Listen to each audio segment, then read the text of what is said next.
Because people don't know, what are these strange gringos, into some weird religion. We don't know. So we wanted to show them that, hey, we're normal people. We go to church and take communion like everybody else. And, so it's all okay. So I think it was successful.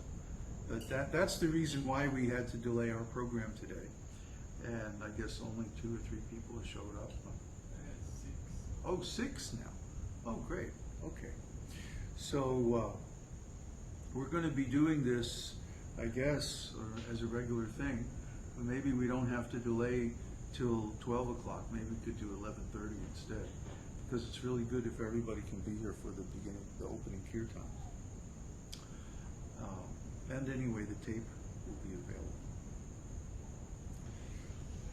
So we couldn't help but remark on the difference between the priest and what we know of as a spiritual person or a sadhu. These religious organizations produce people who are very politically oriented. The politics comes first. And then if we have time after that, maybe we'll do a little spiritual practice. And to us, it's like the spiritual practice is everything.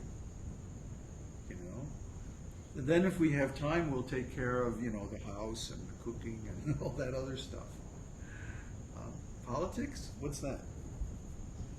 How can there be love and emotion and all these things that are required for spirituality if it's only politics, which means fear and anxiety? Well, I wish you would say that so that the mic would pick it up. How can there be love and emotion, which is necessary for spirituality, if there is only politics, which means fear and anxiety? So, politics means separation. Yeah. Like the first thing this priest was trying to do was to categorize us. He was trying to find, where am I going to pigeonhole these guys? He did? Yeah. He did say Hindus? Yeah. When he was talking to the congregation, when we were standing at the back, he said that they're philanthropists and they have they're Hindus and stuff. Oh, we're Hindus. So we're Hindus. But I corrected, from India. It comes from India. Mhm. I specifically pointed out we are not following the Hindu religion. Good. And then she freaked out, and then what do you do? I don't understand. Yeah, because anything that's unknown is considered a threat. That's the way people are, because they don't have much knowledge. What did he say? The culture here is very poor in education, and it's true. We've seen it. I mean, in Mexico in general, for example, there's very little music education in the schools, and as a result of that, people in Mexico have a hard time carrying a tune.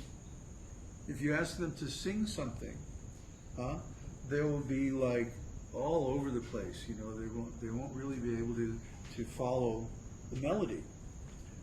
And this is a cultural problem because of the lack of music education in the schools. That's all. In U.S., every student, at least when I was going to school, had some experience of choral singing. And of course, this is very good for building confidence and following a tune and stuff like that. Even if they don't take it up seriously, at least there's some contact with musical principles, But here, it's not so much there. So, for example, you were talking when they started playing the guitar. Oh, that was bad.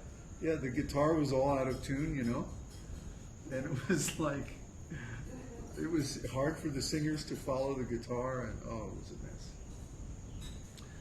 So anyway, it's not that we like to criticize others, but when we come into contact with other religious practices or other religious groups, we can't help but see this tremendous difference, this tremendous contrast. And of course, Kṛṣṇa is giving them a process that they can accept at their level of spiritual progress. Just like he gives everyone a chance to know Him in a way that they can accept. That's God is universal. So everywhere you go, in every culture, in every country in the world, in every place, there is a natural religious process. Everyone has heard of God. No matter how savage or how demoniac or how crazy they are, how fallen, they're aware that there is a God, a universal being, a presence, a Lord, a controller, someone who is in charge, someone who is powerful, and who actually determines what happens. God is all famous. There's nobody else who's so famous as God.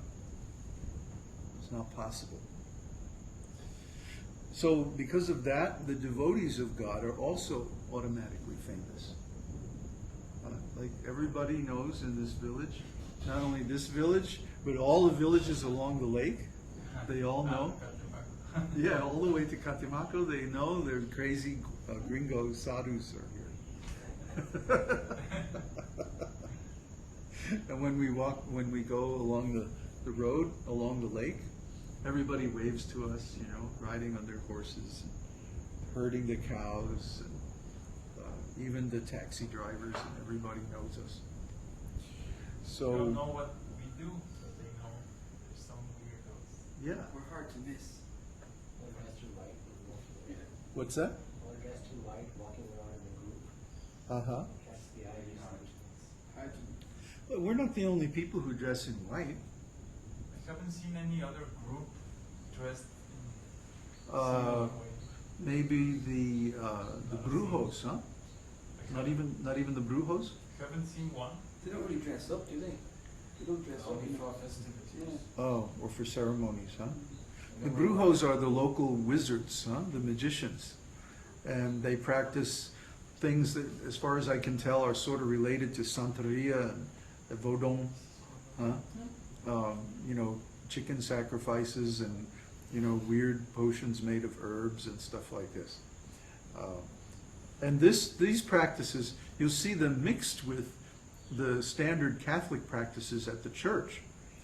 This is really far out. When you go to the Catholic Church, they have above the altar and above everything is this big statue of Mother Mary, a very beautiful deity, by the way. And we should take a picture one of these days and share it on the site. So they are worshiping, the Mother of God in their conception. And the way they do is there are all these flower sellers around the church. So they buy a little bouquet of flowers and then they go up and offer them to Mother Mary. Huh? And then they put them all over themselves to purify them. Yeah, so this is very nice because it's really devotional service. They're actually offering the flowers just like we offer arti or incense like that. And then they purify themselves. So in the end, they want something out of it. Huh? They want to be healed, or they want to be purified, or they want to be cured, or something or other like that. There isn't really a sense of what enlightenment is, or a change of consciousness. This is the last thing that anybody expects to get out of religion or anything like that. Well, we were talking about this the other day, that the religious organizations, they say they're into Krishna consciousness, but if you really inquire what they mean by consciousness, it's more like thinking about Krishna, or being associated with the symbols of Krishna, like his name, the deities, or some ceremonies, or some sacrifice, karma yoga or something like that. In other words, what they've done is they've actually changed the meaning of the word consciousness to mean thinking about or being associated with something that is a symbol of Krishna. Now, the symbols of Krishna, like Krishna's name, his form, the different scriptures about him, and so on, are not material. But still, there's a difference between a symbol and the thing itself. There's a difference between filling up our mind with all these symbols of Krishna and direct Krishna consciousness, or consciousness of Krishna. And we've been talking about this in the darshans over the last few days. For a while there, our evening darshans were about our secret project, so we didn't publish them on the internet. But now we're talking about philosophy again. So the last couple of days we published them.